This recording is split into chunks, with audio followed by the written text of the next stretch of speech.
This is the story of Layla, a bright-eyed girl from a golden village in Oman where the palms sway, and the air smells of dates and sweet cardamom.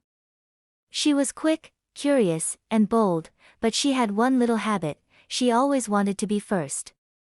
First to taste, first to speak, first to act. She believed that to be first was to be special. Yet, as the days unfolded under the warm desert sky, Layla would learn a truth as old as the sands themselves. That some of life's sweetest blessings come not to those who rush ahead, but to those who wait with quiet hearts. In an ancient village at the edge of the vast desert, where dunes rolled like sleeping giants and date palms whispered secrets to the wind, there lived a spirited young girl named Layla. Every morning, when the muezzin's voice rose with the dawn, calling the faithful to prayer, the first rays of sunlight would spill across the whitewashed walls of her family's courtyard. The scent of cardamom tea drifted from the kitchen, mingling with the sweetness of ripening dates that hung heavy in the garden trees. Layla loved mornings because mornings meant beginnings, and she loved being first at everything. She was always the first to run to the market with her mother, her little sandals kicking up sand. The first to reach the date stalls. The first to taste the fruit before anyone else could.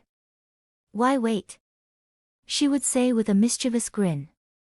"First means special." Her laughter rang through the narrow alleys, warm and bold like the sun itself.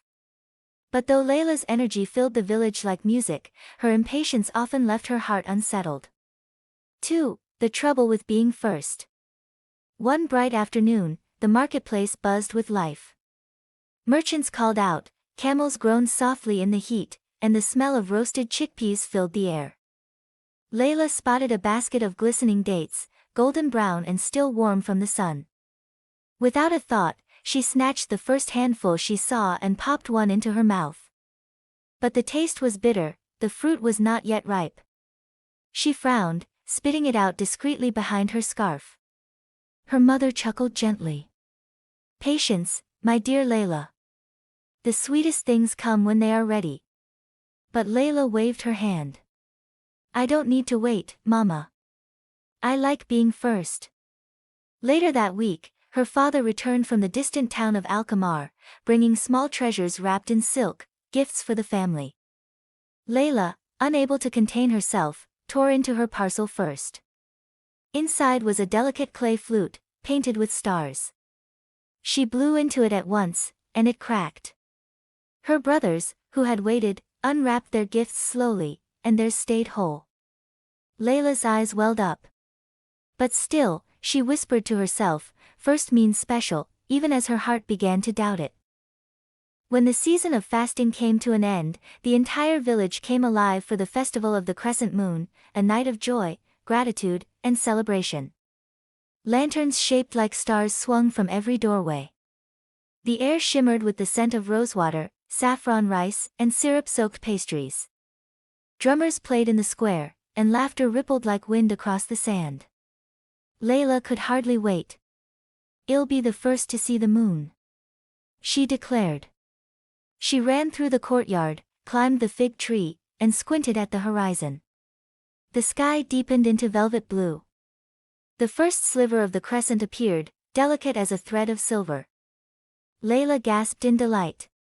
She ran down shouting, "I saw it first! I saw it first!" Her grandmother, Teta Zara, smiled from her woven chair. The old woman's silver hair gleamed beneath her scarf, and her prayer beads clicked softly in her hands. "Ah, my little Layla," she said. "You saw it first, yes. But do you know what the moon teaches us?" Layla tilted her head. "What?" "That light grows slowly, child. The moon waits through darkness to become full. So must we wait, if we wish to shine truly." Layla's brow furrowed. She didn't quite understand. But her grandmother's words wrapped around her heart like warm cloth. That night, the family joined the festival in the village square. Tables overflowed with food, steaming breads, stuffed vine leaves, platters of lamb, and trays of golden date cakes. Layla's eyes widened. The smell was heavenly. She darted forward to grab one, but her grandmother's gentle hand rested on her shoulder. "Not yet, my heart, said Teta Zara with a wink. Let the elders begin. Then we all shall eat together. Layla groaned but nodded.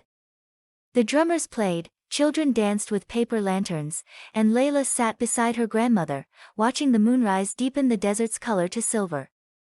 By the time it was her turn, many of the platters were half empty. But when the final tray came around, the one served last, Layla saw the cakes were different. Softer. Shining with syrup and sprinkled with crushed pistachios. She took one bite, and her eyes widened.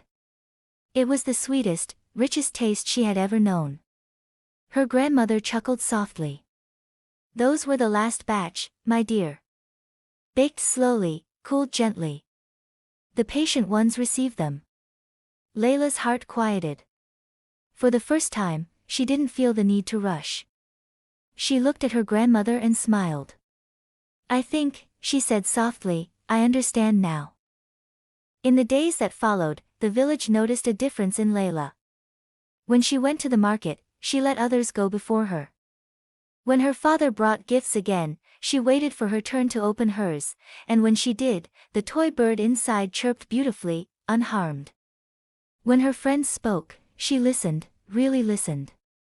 She learned to savor things, the rise of the sun, the sound of the evening breeze, even the long pauses before something good arrived.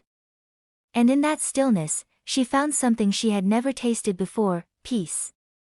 Her grandmother would smile whenever she saw her, whispering to the wind, the date has ripened at last.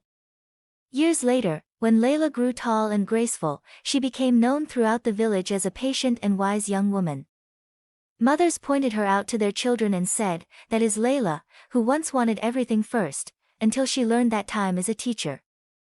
And when young ones asked her what that meant, Layla would hand them a ripe date from the palm tree in her courtyard and say, taste this, my dear.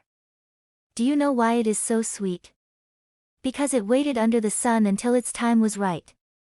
And so, in that quiet village between the dunes and the date palms, a young girl's heart ripened like fruit under the sun. Layla learned that being first is not the same as being fulfilled.